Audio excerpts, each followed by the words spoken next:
Great. Do not hate me, please. I was not the one who fucked up your country. But are there any other Russians in the audience? Anyone? Me, almost. I'm hollow. Cool, great. Well, I guess the rest of my comrades are at home watching Paralympics or something. Yeah, they are on today. I am from Russia, but I don't want you guys to have any prejudice towards me. I'm not here to steal anyone's job like the rest of Eastern Europeans. Just here to make you laugh. I might invade your country with tanks before, but at first I'll make you laugh. But I'm not a typical Russian, you know, I don't look Russian. People normally think that I'm from Spain or Turkey. And when I would tell them that I'm from the biggest country in the world, you would not believe how many people will be like, "Are you Canadian? Have you done your homework, Canadian, really?"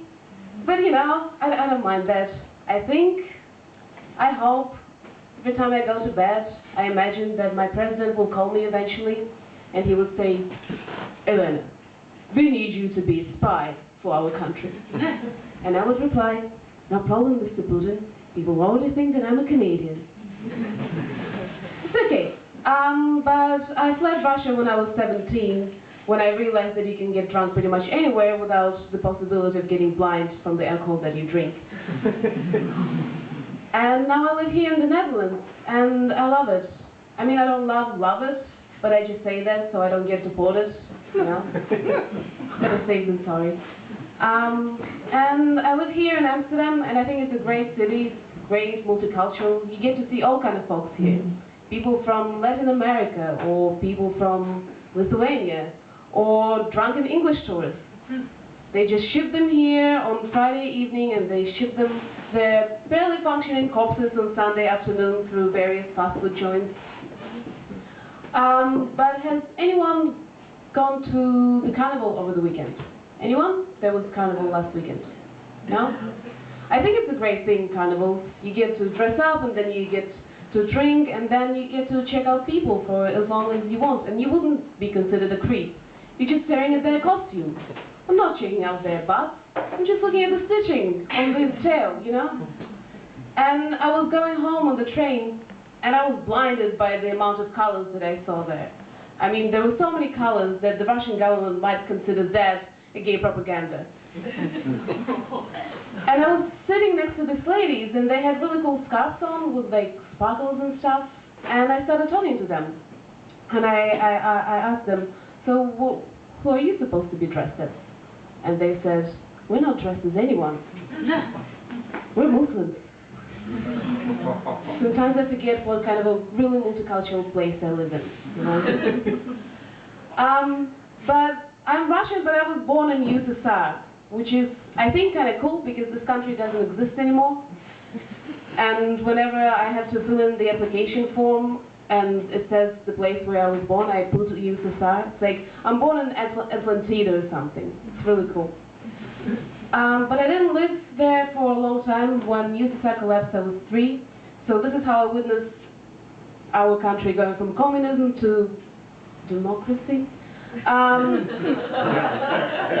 only thing that I saw is the guy on the TV that changed. Before he had a big spot on his head, and now he was white. I don't know. But during USSR times, there were not that many things in Russia, in USSR. For example, it was really hard to get meat or fresh fruit and vegetables. And also there was a thing in USSR that there was no sex. So how would we get babies? By Holy Spirit? Well, there was no religion. So I guess the storks brought the babies. I mean, in USSR they really liked believing in fairy tales, like communism and stuff. So yeah. And you know, it was really hard to get books and music, for example. My dad told me that thing that this is how they would get music. It was called music on bones. So when they would get an X-ray thing, they would cut it and they would record music on it, which is, I think, pretty cool. And also when I was 5, for example, was the first time when I saw bananas. That was pretty cool.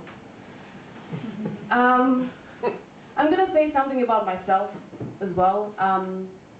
I went through a bit of existential crisis recently. People thought of me as a lesbian. I mean, I am wearing flannel shirt, but I'm not. And I didn't like that because I'm already kind of awkward and weird around men. Like even now on stage, I'm a little bit awkward. So in real life, I'm even more. And I've always been weird. Like in school, I would be into something that no one will be into. We'll have techno kids and punk kids, and I'll be into something really bizarre, like Nickelback and stuff. It's sad, right? To like Nickelback. But now I grew up, and I'm still kind of weird. Like whenever I'm around a man that I really like, I feel like a 15-year-old boy going through puberty. I'll be so nervous I wouldn't be able to tell a joke, and I wouldn't be able to respond to a compliment properly. For example, a guy will tell me, "You have really beautiful eyes," and I will say something like, "Thank you. I'll make sure to pass it on to my friends because it stays to them." Simple thank you will suffice, you know. And it starts with my first love. My first love in school when I was 14. There was this guy. He was a bit older than me. He had long hair. He was a guitar player in our school band. And I was completely madly in love with that guy. And I was pursuing him for 2 or 3 years, and finally I got him at my place, and I decided to give him some tea. So I was making tea, and all those emotions are running through me. For 2 years I've been imagining this situation right here. And now he's here, and I'm making this tea, and I'm carrying this tea, and I start shaking because I'm so nervous, and I'm 14. And I'm bringing this tea, it's spilling everywhere, and I'm saying, "I'm sorry, I'm an early victim of Alzheimer's." We obviously didn't go with him that far. Not because I spilled half of a big cup of that tea on his crotch, no. He had a girlfriend. But you know, at least I made it worse for them. But now, whenever I invite a guy to my place, I invite him for cocktails because I shake them really well. Yeah. Well, that's me. Thank you guys. You've been great.